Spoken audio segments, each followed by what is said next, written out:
I'm Barry Lewis, filling in for Tracy Baxter with today's edition of Record Newswatch. A Goshen woman was killed and 3 family members were injured Wednesday in Pennsylvania after the car she was in hit another vehicle that was pulling onto a highway after a tire change, according to police. Linda Rooney, 51, was the left rear passenger in the Mazda involved in the 4-vehicle crash on Interstate 78, police said. She was pronounced dead at the scene. Police said the Mazda, driven by Rooney's husband, Raymond, spun and struck 2 other vehicles. Rooney's daughter, Megan, 22, and 15-year-old son were passengers in the car.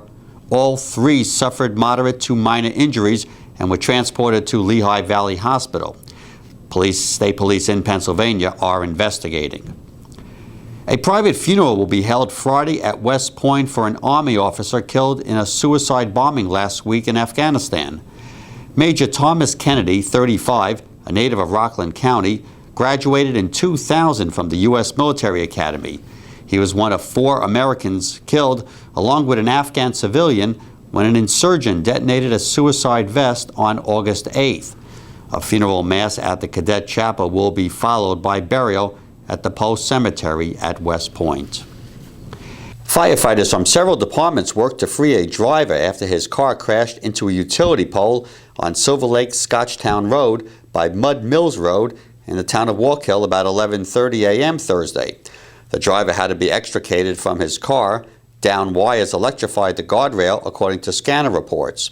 A section of Silver Lake Scotchtown Road was closed in the aftermath of the crash. Firefighters from Washington Heights, Middletown, and Mechanicstown fire departments all responded to the crash. Last April, a massive fire destroyed much of the Grandview Palace condominiums complex in Loch Sheldrake, forcing residents to flee their units and most of their belongings. And now they face possibly another loss, $30 million in insurance proceeds that could pay for rebuilding or be distributed in equal shares. The 2 companies insuring the complex's common property have filed suit in State Supreme Court in Manhattan to have their policies voided. They accuse Grandview's Board of Managers of making false statements on their application for coverage, saying that the complex had no existing code violations and that each building was fully protected by automatic sprinkler systems. The insurer's investigation uncovered inoperable fire sprinklers, non-functioning fire alarms, fire safety code violations, and buildings without 100% sprinkler coverage, according to court documents. The lawsuit was filed by the Illinois Union Insurance Company and the Great American Insurance Company. The suit comes about 8 months after the town of Fallsburg began weighing condemnation for the former Browns Hotel property over numerous fire and safety code violations.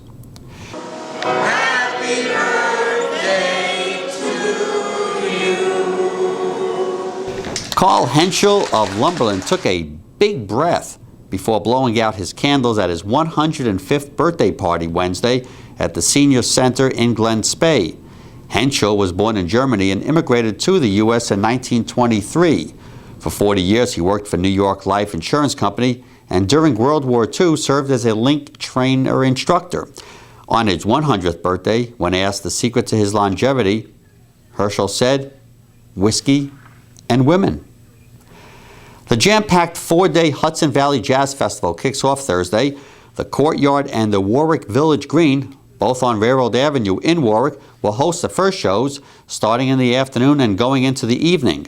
Among the artists scheduled to perform is Grammy Award-winning pianist Arturo Alfilo. For a complete list of shows and locations, go on to 845scene.com. Skies remain clear Thursday. Daytime temperatures in the mid-80s, around 58 at night. Friday night starts fine. Clouds gather in the afternoon. There's a 40% chance of rain. Early look at the weekend. High Saturday and Sunday near 80, about a 30% chance of showers. Stay on